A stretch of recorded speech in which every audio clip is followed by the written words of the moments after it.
energizing your soul through the inspired Word of God. This is your daily devotional reading.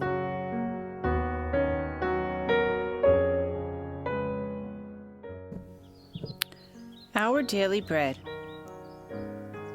The origin of evil. September 26. Lucifer allowed jealousy of Christ to prevail. Lord, in the morning thou shalt hear my voice ascending high. To thee will I direct my prayer, to thee lift up mine eye. Up to the hills where Christ is gone, to plead for all his saints, presenting at his Father's throne our songs and our complaints. Lucifer allowed jealousy of Christ to prevail. How art thou fallen from heaven, O Lucifer, son of the morning? How art thou cut down to the ground, which didst weaken the nations? For thou hast said in thine heart, I will ascend into heaven. I will exalt my throne above the stars of God. I will sit also upon the mount of the congregation in the sides of the north. Isaiah chapter 14, verses 12 and 13. Lucifer might have remained in favor with God, beloved and honored by all the angelic host, exercising his noble powers to bless others and to glorify his Maker. But says the prophet, thine heart was lifted up because of thy beauty. Thou hast corrupted thy wisdom by reason of thy brightness. Verse 17. Little by little, Lucifer came to indulge a desire for self-exaltation. Thou hast set thine heart as the heart of God. Thou hast said, I will exalt my throne above the stars of God. I will sit also upon the congregation. I will ascend above the heights of the clouds. I will be like the Most High. Verse 6, Isaiah chapter 14, verses 13 and 14. Instead of seeking to make God supreme in the affections and allegiance of his creatures, it was Lucifer's endeavor to win their service and homage to himself, and coveting the honor which the infinite Father had bestowed upon his Son. This prince of angels aspired to power which it was the prerogative of Christ alone to wield. All heaven had rejoiced to reflect the Creator's glory and to show forth his praise. And while God was thus honored, all had been peace and gladness. But a note of discord now marred the celestial harmonies. The service and exaltation of self, contrary to the Creator's plan, awakened forebodings of evil in minds to whom God's glory was supreme.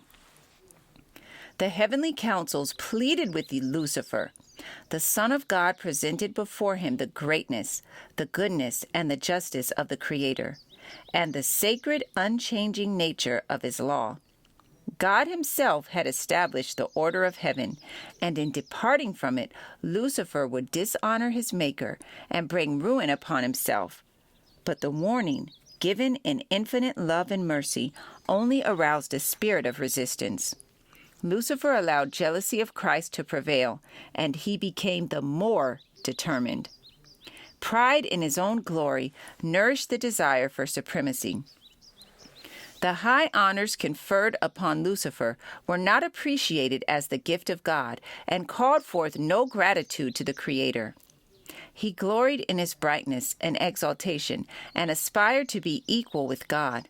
He was beloved and reverenced by the heavenly host. Angels delighted to execute his commands, and he was clothed with wisdom and glory above them all. Yet the Son of God was the acknowledged sovereign of heaven, one in power and authority with the Father. In all the counsels of God, Christ was a participant, while Lucifer was not permitted thus to enter into the divine purposes. Why, questioned this mighty angel, should Christ have this supremacy?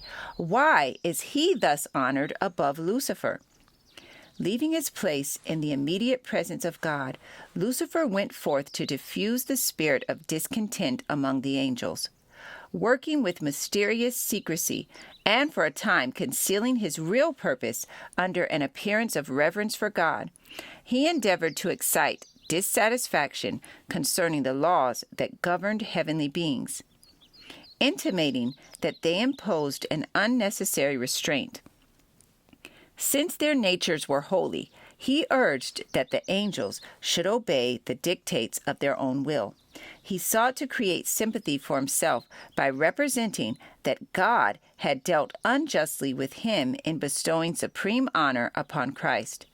He claimed that in aspiring to greater power and honor, he was not aiming at self-exaltation, but was seeking to secure liberty for all the inhabitants of heaven, that by this means they might attain to a higher state of existence.